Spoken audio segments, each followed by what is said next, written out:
Buenas noches, senor. American 965 leaving 23... In 1995, only days before Christmas, an American Airlines Boeing 757 is on its final approach to Cali, Colombia. Cali approach, American 965. The pilots are calm and relaxed. They don't know they've made a terrible mistake. 965 altitude. 965, 9,000 feet. They've strayed more than 16 kilometers off course and no longer have a clue where they are. Oh!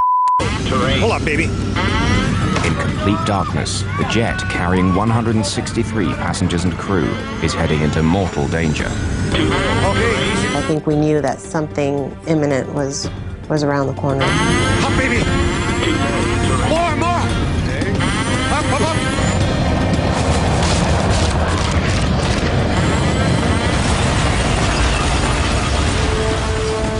Flight 965 crashed into a 2,700-meter mountain. The crash reverberated throughout the aviation industry. How could one of the most technologically advanced aircraft in the world, equipped with a state-of-the-art navigational system and flown by some of the most skilled pilots, crash into the side of a mountain?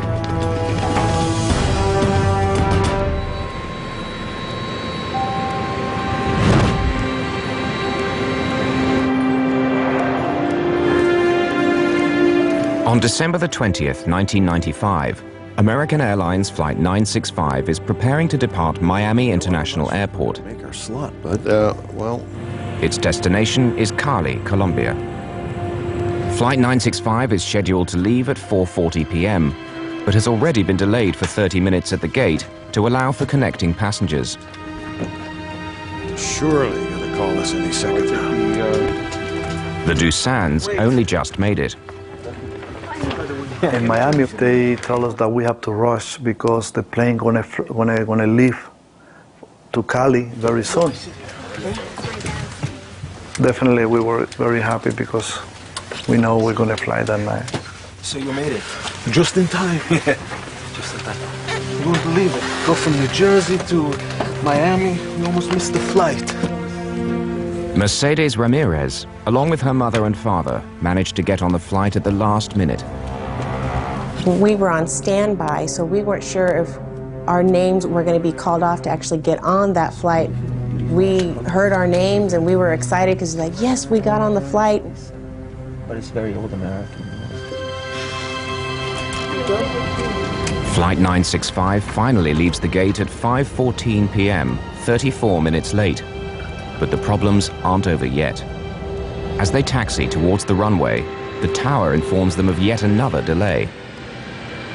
American 965 standby. Heavy seasonal traffic clogs the runways, and they're forced to wait another hour and 20 minutes on the tarmac. Ready, that's all there is to it. Wait, and... American 965. Finally, 2 hours late, Flight 965 is cleared for takeoff. 27 right. Fly the runway heading. Clear for takeoff. Merry Christmas. Cleared for takeoff. 27 right. American 965. You do a great job. Good night. Captain Nicholas Tafuri, aged 57, is in charge of Flight 965. He's one of American Airlines' premier pilots, with more than 13,000 hours of flying experience, over 2,000 of them in the 757. He'd flown to Cali only 6 days earlier. 200, the heading, climb to 16. That's 16 American 965. At the controls is First Officer Donnie R. Williams, age 39. Although he's been flying for American for 9 years, Flight 965 is his first trip to Cali.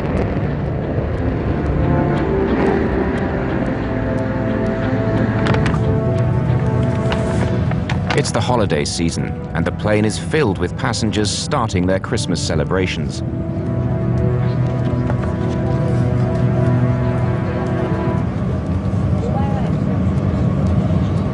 Everybody on that plane was either going back home for the Christmas holidays to visit their families, so I think everybody was just happy and excited to go back. The day of the flight, December the 20th, is a very special day for passenger Mercedes Ramirez. Mercedes is a university student from Missouri. It's her 21st birthday, and this trip is a gift from her parents. We had never spent the holidays with our family in Colombia, so it was a big deal for us.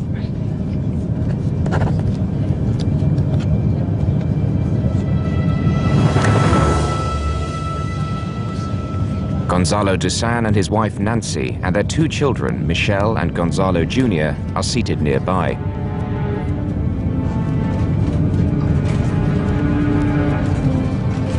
We were very excited because the first time, we're going with my family to pass, Christmas over there in Cali. We wanted to see our families, members, brothers, sisters, to see our city again.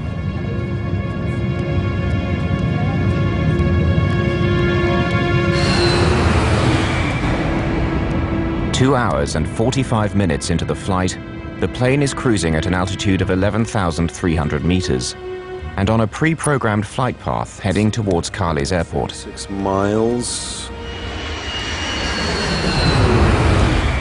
They're flying a Boeing 757, a state-of-the-art airplane equipped with highly sophisticated computer systems.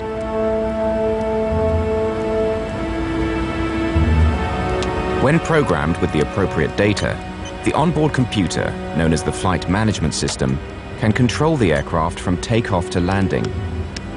It can be a pilot's best friend, or in the case of Flight 965, their worst nightmare.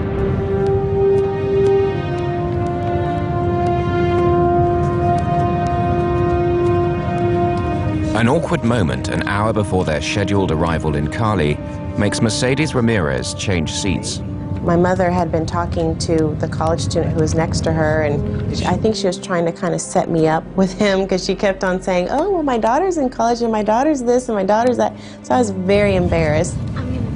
So I got up from my seat and moved to the row behind us, and I sat with my father. The seemingly trivial decision will prove to be her lifesaver.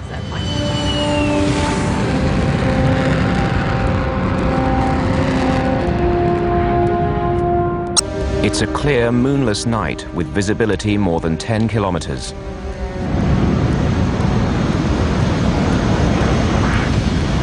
Okay, Gonzalito, let your sister sit beside the window. Gonzalo Dusan's children quarrel over the window seat, not knowing that the consequences will be dire. And I was fighting with my brother, Gonzalito. We were fighting for the window. Okay, Gonzalito, let your sister have a chance by the window. And I'm like, oh, I wanna see the lights, I wanna see the airport. And he got mad. Okay, Michelle, you go sit by the window. Go sit with your cousin.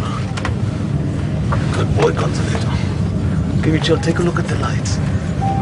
Let's come sit here. Come sit beside me. Come sit here. We're almost there. Michelle, can you see the lights outside the window? Ladies and gentlemen, this is your captain speaking. We have begun our descent for landing at Cali. It's a lovely evening. As we'd expected, we'll pass a shower or two on the way in. This lovely evening is about to end. In 30 seconds, the pilots will make the first of a series of mistakes, which will result in the death of nearly everyone on board.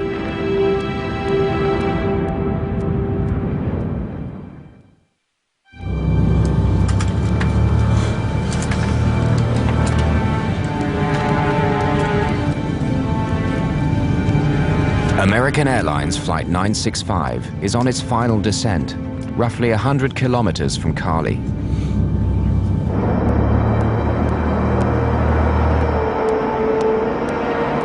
Cali's Aragon Airport is situated at the end of a long valley. On both sides of the valley are towering mountain ranges that stretch to almost 4,300 meters. It's a formidable sight.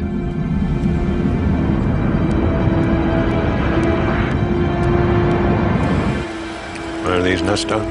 No, thank you. You want your water? You want to wait until we get on the ground about your water? No, I'll wait for the ground. To guide the plane on its proper pre-programmed flight path, the aircraft must pass over a series of waypoints. These are generally radio beacons at fixed positions along the route. The plane's computer picks up the signal from these beacons, one after the other, and guides it safely to the destination. Flight 965 is now approaching the waypoint called Tulua. Tulua is a radio beacon at the head of the valley which leads to Cali. After passing Tulua, they should fly down the valley and pass over the final waypoint called Rosso. Then they fly past the airport, turn right, and land from the south. She did really well. È molto interessante. È molto interessante, sì.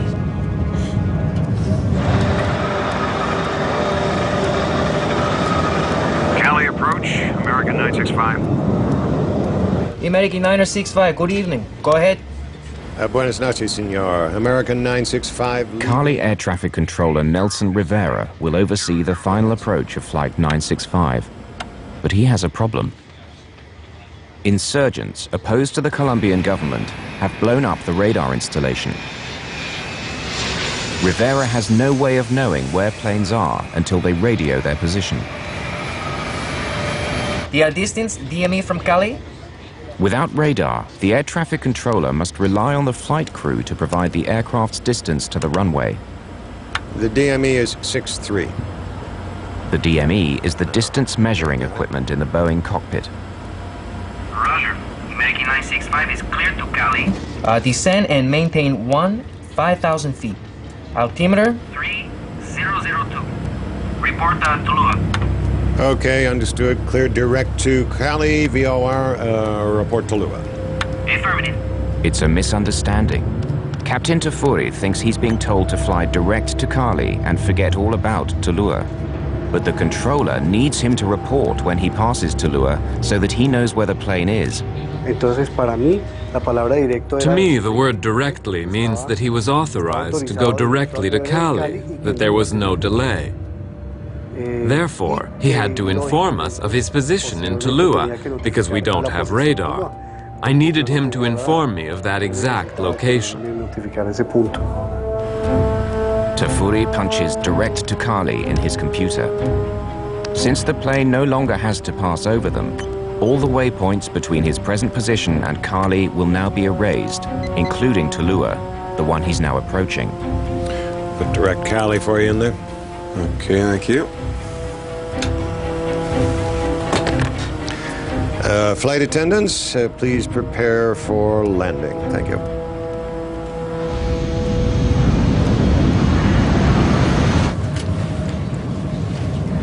And I remember they gave us the order to put the back of the seat straight. I remember that. And everybody was so happy because we were very close to the city.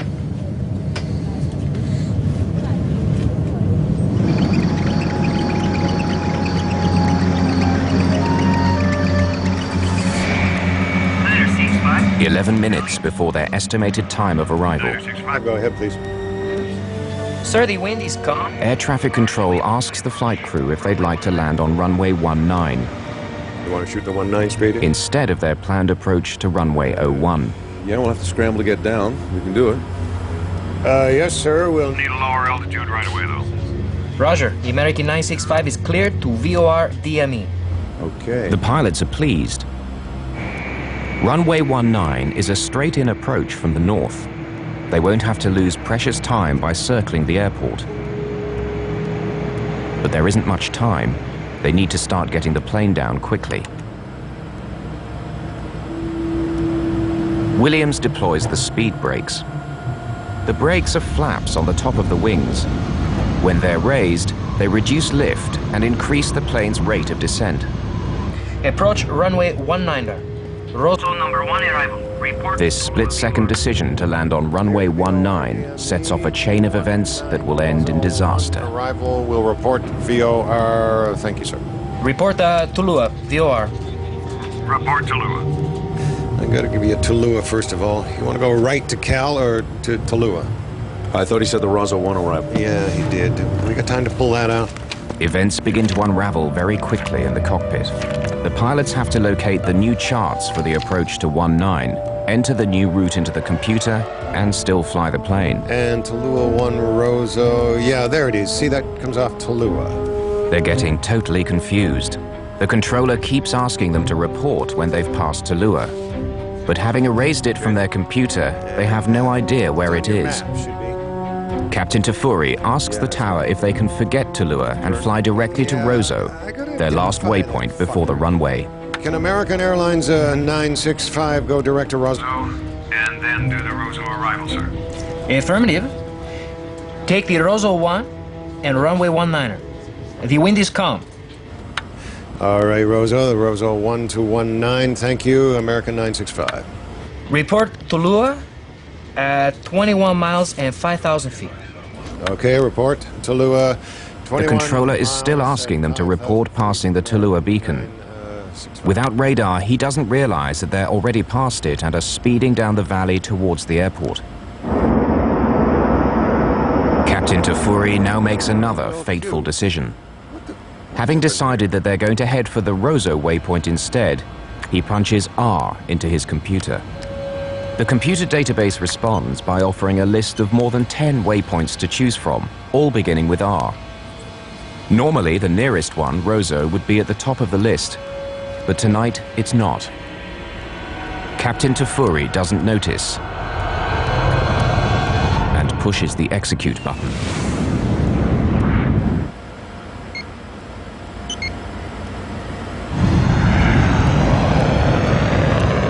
At nearly 520 kilometers per hour and descending at a rate of nearly 400 meters per minute, Flight 965 begins to veer off on a new and deadly course. Pero nunca imaginé que ellos estaban desviando. I never imagined that they were deflecting the route in addition to losing altitude. Continuaron el descenso si estaban desviados. Because I didn't have radar. No tenía radar. In the cockpit of Flight 965, the pilots are completely unaware of what they've done. They're busy studying charts as their plane crosses the mountains into unknown territory.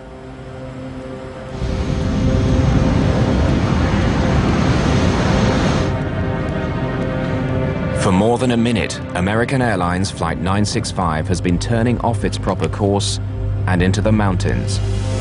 Captain Tafuri and First Officer Williams suddenly notice that their aircraft is taking them somewhere that they don't want to go.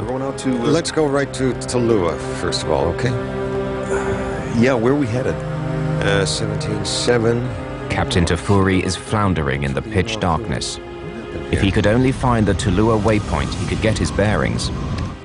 He switches from one computer system to another and then manually enters the radio frequency for the Tallulah beacon. Okay, I'm getting it. 17-7 just doesn't seem right on mine. I don't know why. Left turn. So you want a left turn back around to ULQ? No, hell no. Let's press on to... Press on to where, though? Tallulah. Hopelessly lost, and less than 2 minutes from impact, Tafuri decides to press on with his doomed approach. Let's go to Cali, first of all, okay? We had here, didn't we? Yeah. Go direct CLO. How do we get here? Come to the right now. Come to the right now. The pilots don't know it, but when the plane veered off course, it crossed over the mountains. They're now in another valley, parallel with the one they should be flying down.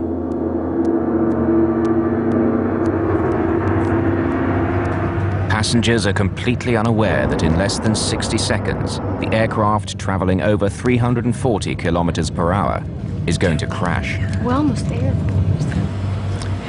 It's that Tallulah I'm not getting for some reason. See, I can't... Okay, no. Tallulah's Okay, yeah. But I can put it in the box if you want. I don't want Tallulah. Let's just go to the extended center line of... Which is Rosso. Rosso. Well, why don't you just go direct to Rosso then, all right? Okay, let's... I'm gonna put that over to you. They decide to give up on Tallulah and make straight for the airport. They don't realize that there's now a wall of mountains between them and Cali. 965 altitude. 965. 9,000 feet. Roger. Distance now?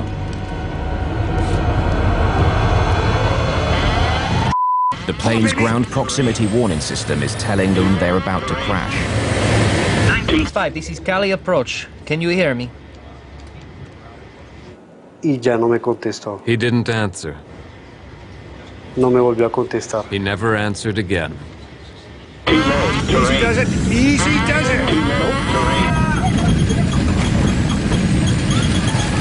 I could feel that we were just violently just going up. And I felt like I was in a roller coaster ride or something.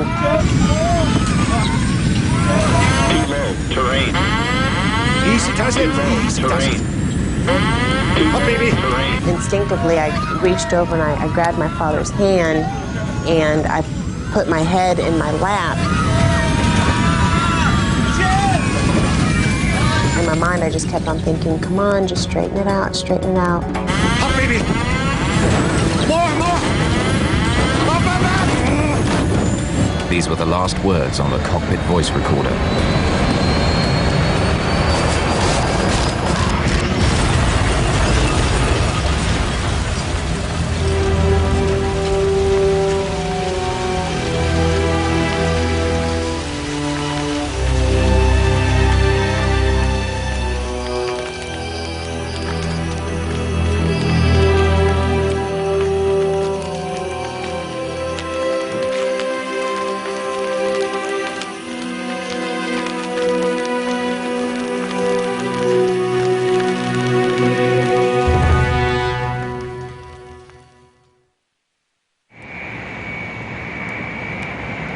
American 965, this is Cali approach.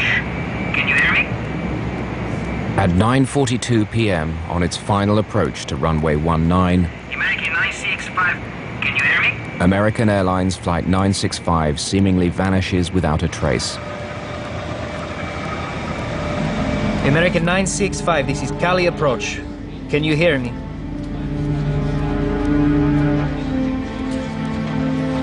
mí nunca me había pasado eso, era la primera vez. I never experienced anything like this before. This was the first time that I lost a plane and the crew was not responding. Es muy difícil asimilar. It is very difficult to grasp the moment. Cuando la aeronave no contesta, uno when the mira plane hacia didn't afuera, answer, que nosotros I trabajamos looked en el outside from the control tower. hacia afuera. En I ese could momento see from empezamos a there the buscar. sky. El tiempo estaba muy bueno. I started to look for the plane. The night was clear, and I thought I could see the plane coming. But in this case, I never saw the plane. Nunca vi la aeronave. Moments after the plane's scheduled arrival, airport monitors indicate a 7-minute delay. Friends and family wait with anticipation for the arrival of their loved ones.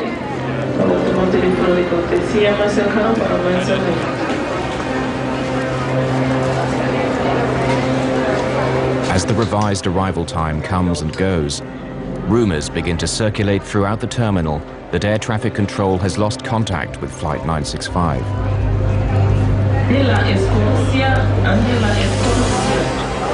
In an instant, joy turns to shock as cries that the plane has crashed spread throughout the terminal.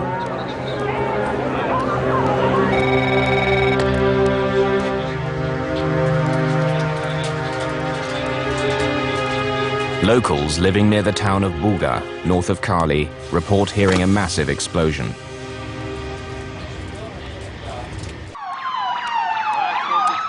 Rescue teams race to the town, which lies near the base of a local mountain range that stretches as high as 4,200 meters.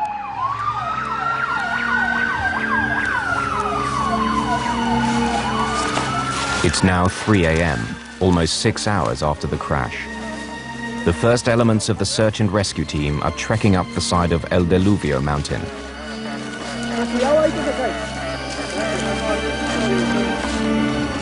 There are no roads. It's completely cut off.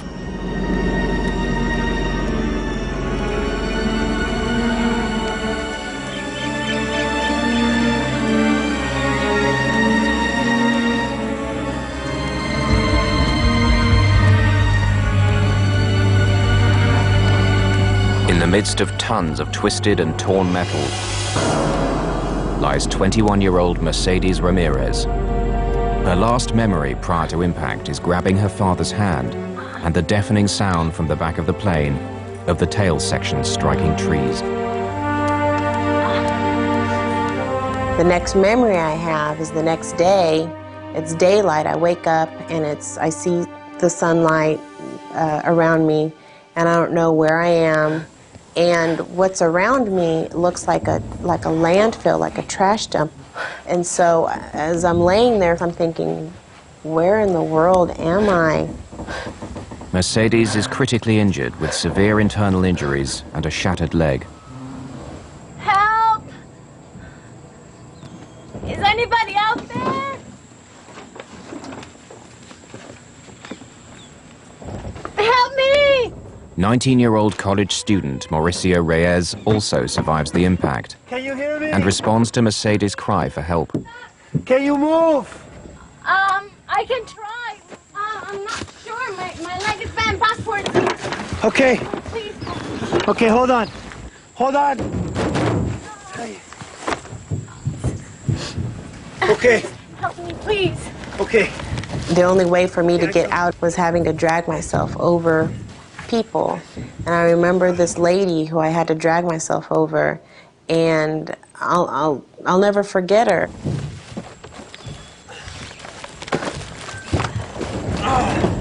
Looking back, I think, oh my goodness, that was someone's mom, or that was someone's sister, or someone's wife. But at that time, she was just an object that I needed to get over to get out. Okay? Okay. Just stay here. Okay. Okay. Okay. Okay. Okay. Help! Is anybody out there? At first light, the Colombian Air Force starts searching for the crash site. They were unable to leave earlier because they had no night vision equipment.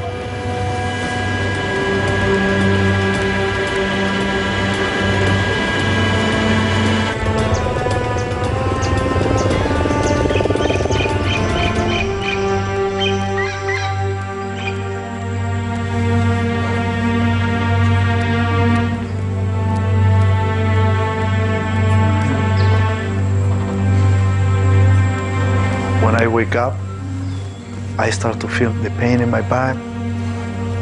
Then when I hear the sound of the helicopters, I realize something happened. I start, to feel panic. Help me! Someone please help me! Daddy, I'm here. Papa. Michelle? Gonzalo Dusan's 6-year-old daughter Michelle, still strapped in her seat, answers her father's desperate call for help. Keep talking to me, okay? Michelle? So I realized that my daughter was alive too. Then I started to crawl to try to look for where the voice of my daughter coming from. Michelle, please, I'm coming. Where are you? Dusan struggles to crawl through the broken and twisted cabin to reach his daughter, but she's pinned beneath the wreckage. Ow! Ow! My leg hurts. When the plane crashed, my legs, I had my seatbelt on, and I guess the crash was so deep that my legs, speared into the ground. Okay. I tried to move myself, but my legs hurt. They hurt really bad. I couldn't pick myself up. Daddy, it hurts. Okay, Michelle. I'm going to get some water for you soon and bring it back, okay? Then I tried to crawl more to try to get out. Despite a severe back injury, Dusan manages to crawl towards a small open section of the fuselage. I saw a hole behind me, and I said inside me, God, help me to get out from here. Help us! Over here! Help us! When I get up of the fuselage of the plane, I remember my son talk to me. Gonzalito! Here. Gonzalito! And he say, Father, help me. Gonzalito! Despite a desperate search, Gonzalo Dusan is unable to locate his son amongst the wreckage. Gonzalito!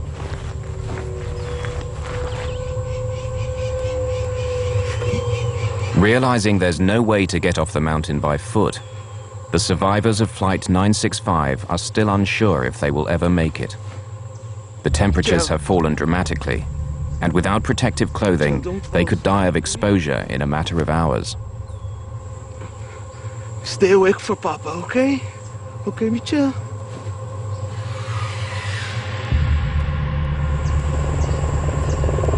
Since first light, the Colombian Air Force has been searching for the crash site without success.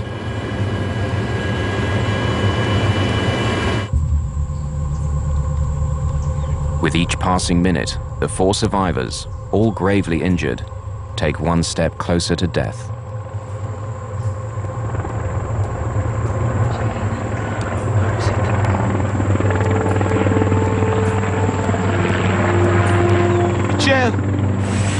Shortly after daybreak, the crew of a Black Hawk chopper spots the crash site. I could see the helicopters perfectly from where I was at, and even though I could see them perfectly, I didn't know if they could see me.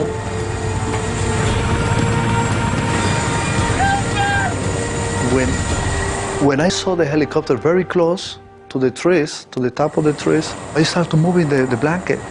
I started moving the blanket, then so I said, oh, they saw me, they're coming for us.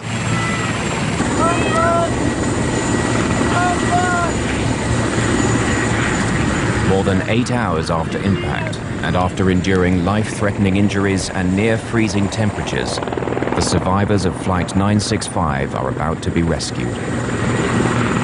People finally know that we're here, and they're finally here to rescue us after so many hours of being stuck on that side of that mountain. So seeing them was one of the greatest things ever.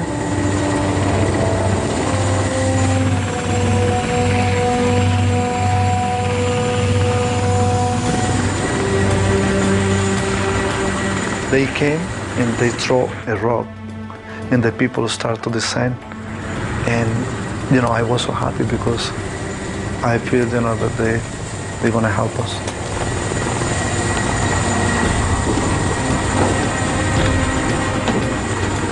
The first thing I told them, my son is alive. My son is alive, but I don't know where he is. Help me to find him, please help me to find him.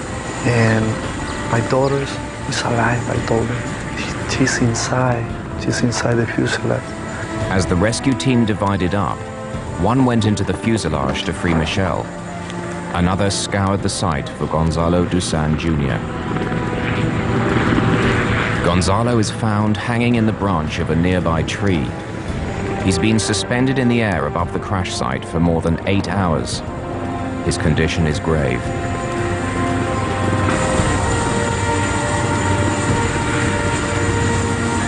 Mauricio Reyes is the first to be airlifted off the mountain.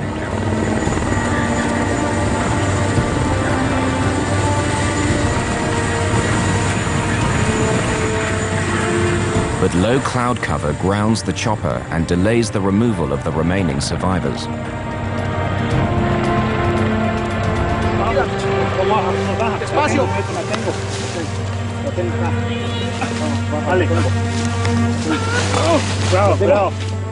Fearing that Michelle Dusan may not survive the weight, volunteers decided to take a calculated risk.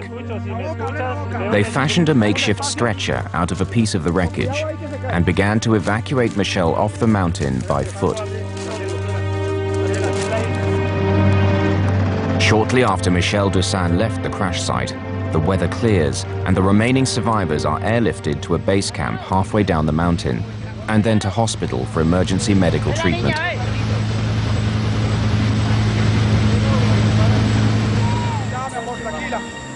More than 13 hours after the crash of Flight 965, Michelle Dusan is the last survivor to emerge from the jungle of El Diluvio alive. Surgeons attempt to save the life of her brother, Gonzalo Jr., but he dies on the operating table from massive internal injuries. Of the 163 passengers and crew on board Flight 965, only 4 survived the crash. Experts will later label the accident a non-survivable event. All of the survivors were seated within 2 rows of one another, just above the wing. Huge girders carrying the wings make this the strongest part of the plane. Despite this, Mercedes Ramirez lost both her parents on her 21st birthday. December 20th, 1995, my life changed forever and has never been the same ever since. There was 160 people on that flight who, the moment that plane hit that mountain, all their hopes and dreams were instantly lost. But for some reason, I've been given a second chance at life, and so I'm going to try to make the best of it.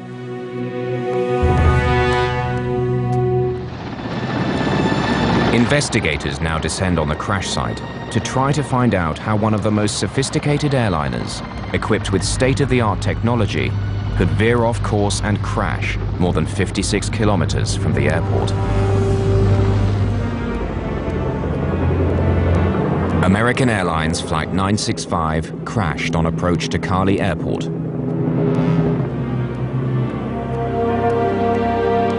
The plane, carrying 163 passengers and crew, hit a mountain near the remote town of Buga.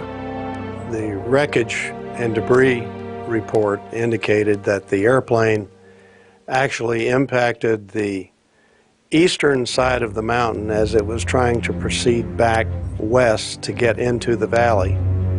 And the main body of the wreckage cleared the mountain top, or the ridge, I should say, and landed over on the western side, which is inside the valley area. Also following the investigation was Dave Simon, an airline captain who knew the Cali approach well. In the days that followed the crash, the industry was shocked. They were shocked because they didn't know how could a sophisticated airplane like the 757, flown by a well-respected international carrier like American Airlines with well-trained crews, get so far off course.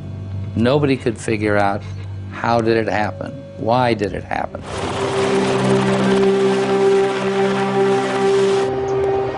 Sabotage and mechanical malfunction were soon ruled out. Attention began to focus on the action of the flight crew. The discovery of the black boxes enabled the investigators to follow the final moments of American Airlines Flight 965.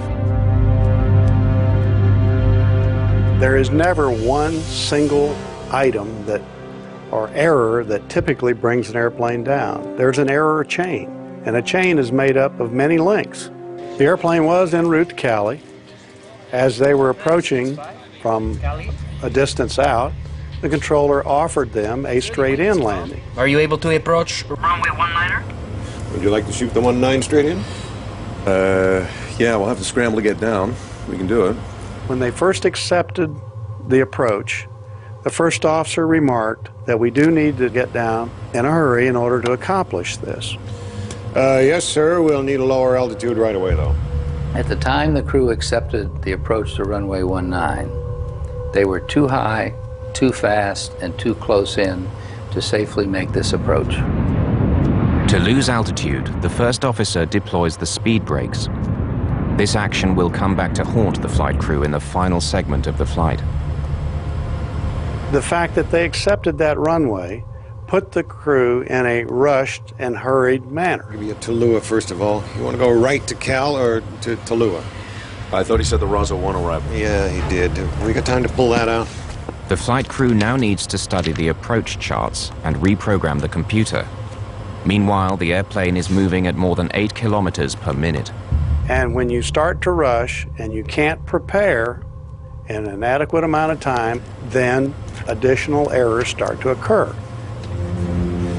Can American Airlines 965 go direct to Roswell? And then do the Roswell arrival, sir. Affirmative. Take the Roswell 1 and runway 19er. Where are we? The crew looks at their charts in front of them, and they see the fix Roseau, and it is identified by the letter R. So they naturally put R into the computer, thinking it will take them directly to Roseau. The computer offers a list of R's to choose from, but unbeknownst to the pilots, none of them is Roseau. Habit has shown, and the system is designed to place the one that is closest to your airplane first. And so here was an R that showed up first, and he selected that. A map display in front of the pilot shows the proposed course to the waypoint he selected. It will take the plane left into the mountains. According to American Airlines procedure, prior to executing an input such as this to select the R, you confirm with the other pilot, does this look correct to you? 965, 9,000 feet. This clearly was not done. If it had been, they would have seen a dotted line showing a provisional path from the nose of the airplane, turning and going back to about their 7 o'clock position. Captain Tafuri hastily presses the execute button. In aviation, we call that fast-fingered Freddy. When you don't confirm anything, you're in a big hurry to punch something in the computer, and you don't confirm where it's really going to take you. Yeah, it's a left turn. Yeah, I gotta identify that though.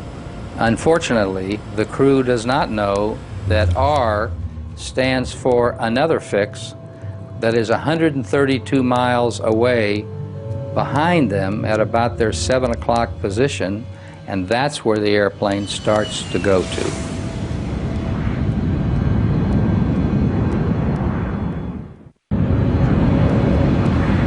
The flight crew of American Airlines 965 has unwittingly directed their aircraft off its intended course and into mortal danger.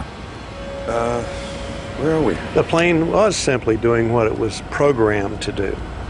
In this case, it's to fly to Bogota, 130 miles away. More than a minute into the turn, the pilots are unaware that the plane is flying away from Cali and is heading dangerously off course. The first officer's getting the charts out, the captain's getting the charts out, they're trying to tune radios. No one's flying the airplane, no one's watching what happens, and they assume that the automation is going to take care of them. Sometimes it will, but in this case it didn't. Where are we? We're going out to... Let's go right to Tallulah, first of all, okay? Yeah, where are we headed? 17.7 ULQ. What's with the ULQ? What happened here? There's an old saying in aviation, never point an airplane someplace that your brain hasn't been 5 minutes earlier. The American 965, distance now? What did you want, sir? Distance DME? In this case, the airplane got in front of them. It was flying what was selected, and in fact, it was flying beyond the pilot's recognition of where it was supposed to be traveling. The pilots had lost what's referred to as situational awareness. Left turn, so you want a left turn back around? No, hell no, let's press on. Well, we're pressing on where, though? Tallulah. That's a right U. Once they became unsure of their position, once they became confused and disoriented, that's the time to click off the automation and to basically abandon the approach, climb to the minimum safe altitude, and to go to Cali. Let's go to straight to Cali. 965 altitude. Instead of abandoning the approach and gaining altitude, Flight 965 continued its deadly descent. When the warning sounded that the plane was about to crash into the ground, First Officer Williams disengaged the autopilot within 1 second, but forgot to retract the speed brakes which had been deployed earlier. 965, this is Cali approach. Can you hear me?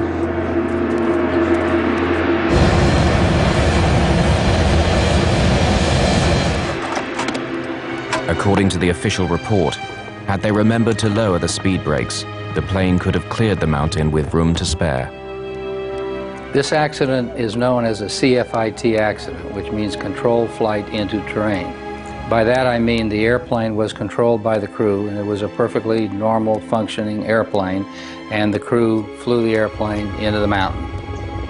It's one of the leading causes of accidents over the last 100 years, and still is a problem. Both these pilots were experienced pilots flying the 757 for American Airlines. And both these pilots were good pilots. And I think it's like anything else. Two good pilots were led astray by a problem that they were trying to figure out. And at the time, they failed to do the basic thing, fly the airplane.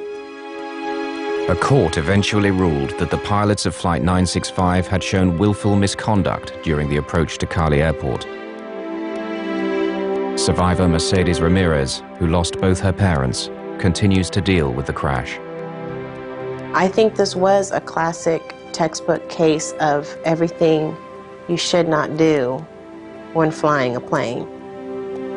Hopefully it's a wake-up call to pilots that no matter how many times you've flown to a city, you just have to be alert and aware, because every little move that you make, you have the lives of people in your hands.